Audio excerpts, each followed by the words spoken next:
안녕하세요. 저는 현재 이혼한 30대 후반 여자입니다. 이렇게 사연을 보내게 된 이유는 단순합니다. 요즘 인터넷을 보면 유부남 남친이 있어요 이런 글들을 정말 쉽게 볼 수 있는데요. 솔직히 말해서 그런 글을 보면서 손이 덜덜 떨렸습니다. 왜냐고요? 제 남편이 딱 그런 인간이었거든요. 처음엔 그저 평범한 그런 결혼이었습니다.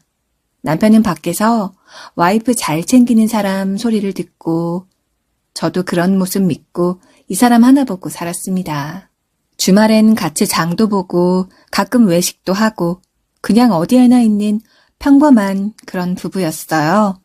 그러던 어느 날 진짜 아무 생각 없이 남편 핸드폰을 보게 되었습니다. 그냥 시간을 보려고 들었다가 카톡 알림 하나가 떴어요. 자기야, 오늘도 보고 싶어. 그걸 보는데 그 순간 진짜 심장이 쿵 하고 내려앉는 기분이었어요. 설마 했습니다. 손이 떨리는 상태로 채팅방을 눌렀는데 그걸 보니 이미 끝난 거였어요. 어제 너무 좋았어, 자기야. 다음엔 우리 더 오래오래 보자. 그 자리에서 숨이 막히더라고요. 남편이 나오자마자 폰을 그대로 들이밀었습니다. 이게 뭔데 그래? 남편이 잠깐 멈칫하더니 그걸 보고는 웃으면서 말을 하더라고요. 아, 이거 그냥 회사 후배야. 장난이야, 장난. 누가 나한테 이런 걸 보내겠어. 그 말을 듣는데 진짜 웃음이 나더라고요. 뭐? 장난이라고? 이게 장난이라고? 자기야 보고 싶어가 장난이야? 그날 결국 남편은 인정했습니다. 바람이 맞았어요. 그날 밤 저 혼자 울었습니다.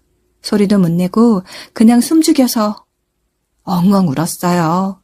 그런데 더 무서운 건 다음 날이었습니다. 이혼을 할 수 있을까 혼자서 수십 번, 수백 번을 생각했어요. 현실적으로 생각하니까 정말 쉽지 않더라고요. 그래서 선택했습니다. 이번 한 번만이야. 다시는 안 돼. 남편은 무릎까지 꿇으면서 저에게 잘못했다고 빌었습니다. 진짜 잘못했어. 다시는 안 그럴게. 진짜 약속해. 하늘에 대고 맹세해. 내가 다시 또 그런 짓을 하면 진짜 쓰레기다. 나 믿어줘. 진짜야. 그때는 남편의 말을 믿었습니다. 진짜로요. 그런데 사람은 안 변하더라고요. 딱 4개월. 그런데 정확히는 4개월도 되지 않아서 남편이 외도를 또 걸렸습니다. 이번에는 의심이 아니라 확신이었어요. 저는 통화 기록과 카톡 그리고 위치까지 모두 다 확인했는데 이게 다 맞아 떨어졌습니다. 남편이 또 변명을 하려고 하길래 그때 제가 먼저 말했습니다. 우리 있잖아. 폰 검사하고 그런 사이는 아닌 것 같아. 그랬더니 남편이 멈칫 하더라고요. 어? 그게 무슨 소리야? 나 그냥 믿을게. 당신 믿는다고. 그 순간 남편의 표정이 풀리면서 안도하는 걸 볼 수 있었습니다. 아마 속으로 또 넘어갔다 생각했을 겁니다. 그런데 그날부터 남편이 아닌 제가 바뀌었습니다. 겉으로는 완벽한 아내. 나 오늘 야근할 거야. 좀 늦어. 아, 야근해? 고생하네. 알았어. 그리고 또 어떤 날은 회식을 한다고 했는데 갑자기 회식을 한다고? 갑자기 잡혔어. 우리 부서에서 하는 회식인데 내가 빠지면 좀 그렇잖아. 알았어. 잘 다녀와. 술은 너무 많이 마시지 말고. 저는 오히려 남편이 이럴수록 더 보내줬습니다. 그것도 기분 좋게요. 그러자 남편은 점점 의심조차 하지 않게 되었고 행동은 더 대담해졌습니다. 그리고 그때부터 제가 한 행동이 있습니다. 남편이 자면 남편의 핸드폰을 가지고 나왔어요. 카톡을 캡처하고 통화 내역을 저장하고 사진은 백업을 받았습니다. 그걸 하루도 안 빠지고 했습니다. 물론 처음엔 손이 굉장히 떨렸는데 나중에 돼서는 아무 감정도 없어지더라고요. 그리고 블랙박스. 두 사람이 차 안에서 뭘 하는지 그걸 알기 위해서 블랙박스도 매일 확인했습니다. 생각보다 다 찍히더라고요. 손 잡는 거, 껴안는 거, 그 모든 걸 전부 영상으로 따로 저장을 해두었습니다. 저는 USB를 준비해서 그 안에 따로 정리를 하면서 날짜까지 다 맞춰서 저장을 해두었어요. 그때 제 삶은 딱 하나, 이거였습니다.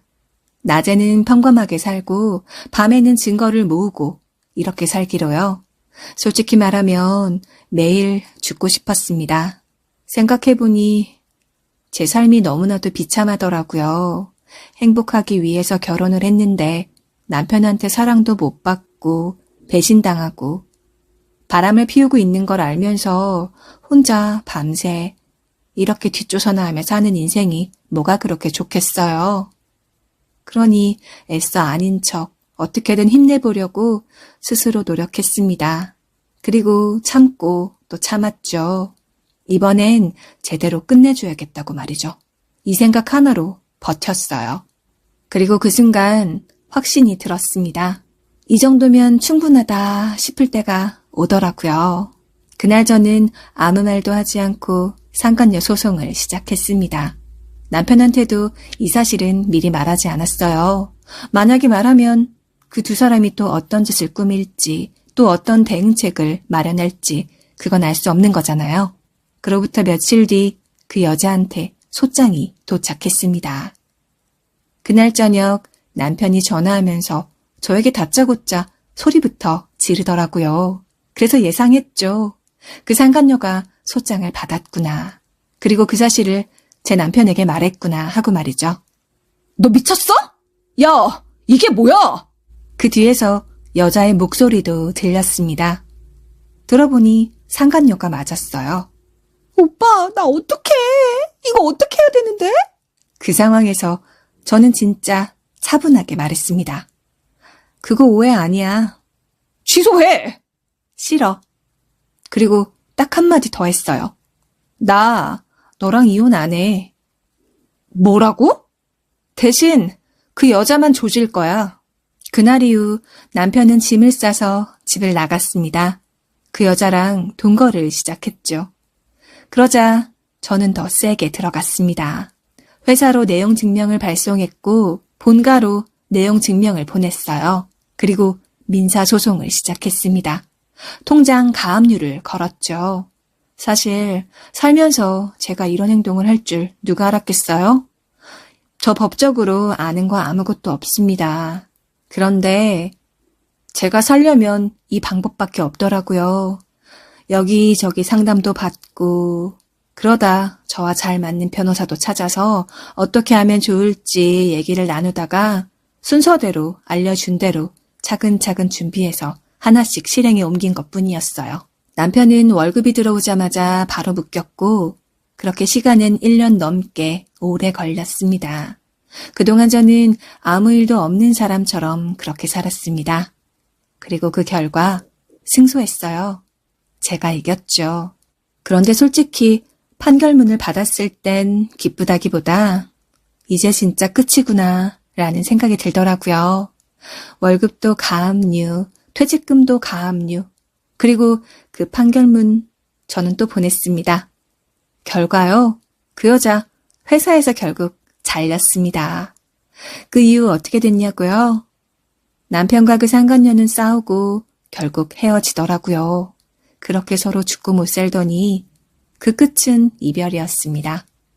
그로부터 몇 달 뒤 시간이 지났고 저는 일상으로 돌아와 마음을 다잡고 잘 살고 있었는데 어느 날 SNS를 보니 그 여자가 결혼을 한다는 글이 올라왔더라고요. 확인해보니 혼전 임신이었습니다. 그 순간 머리가 딱 돌아가더라고요. 날짜까지 알아낸 저는 차근차근 또 준비를 했습니다. 판결문을 출력했고 카톡 내용을 출력했고 블랙박스가 담긴 USB 파일까지 준비했어요. 그리고 결혼식 날이 되었습니다. 그 상간녀의 결혼식 날이요. 제가 그 결혼식에 참석할 거라는 건 아무에게도 사실을 알리지 않았습니다. 그러니 저 혼자 조용히 갔어요. 축의금은 딱 5만 원만 준비했습니다. 제 남편 이름으로 냈고요. 그리고 신부 부모님께 봉투를 하나 드리면서 얘기했습니다. 결혼식이 끝나고 이 봉투 안에 있는 거 꼭 봐주세요. 꼭이요. 그리고 그 길로 바로 나왔습니다. 결과는 간단합니다. 그 결혼식 파토가 났다고 들었습니다. 그런데 그게 끝이었습니다. 결혼 생활이요? 시작도 못했더라고요. 그날 이후 남편이 저를 찾아와서 소리를 지르는데 야! 너 미쳤어? 끝난 사이인데 왜 그래? 왜 그러냐고! 그래서 제가 말했어요. 네가 그런 거야. 넌 가정을 지켰어야 했어. 네가 나를 이렇게 만들었고 그 여자도 저렇게 만든 거야. 그리고 마지막으로 한마디 더 해줬어요. 야, 너 잘 들어.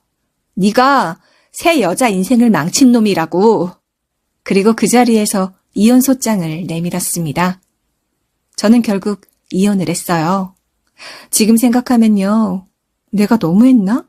싶은 생각도 들었는데 또 한 번 생각하면 아니더라고요. 사실 이보다 더한 걸 해주고 싶었지만 제 능력이 여기까지인 게 아쉬울 뿐이었습니다.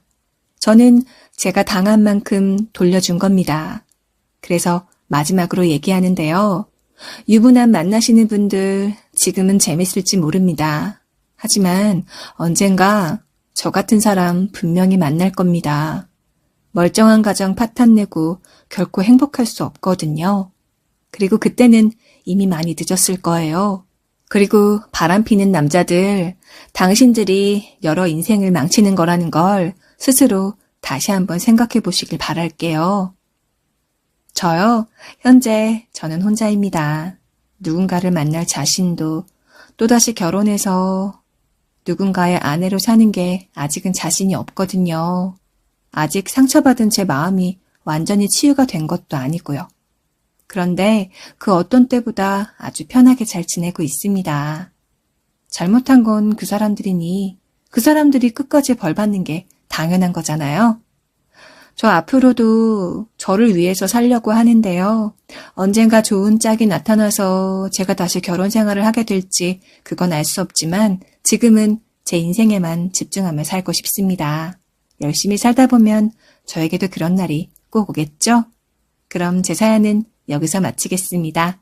긴 얘기였는데 들어주셔서 감사합니다.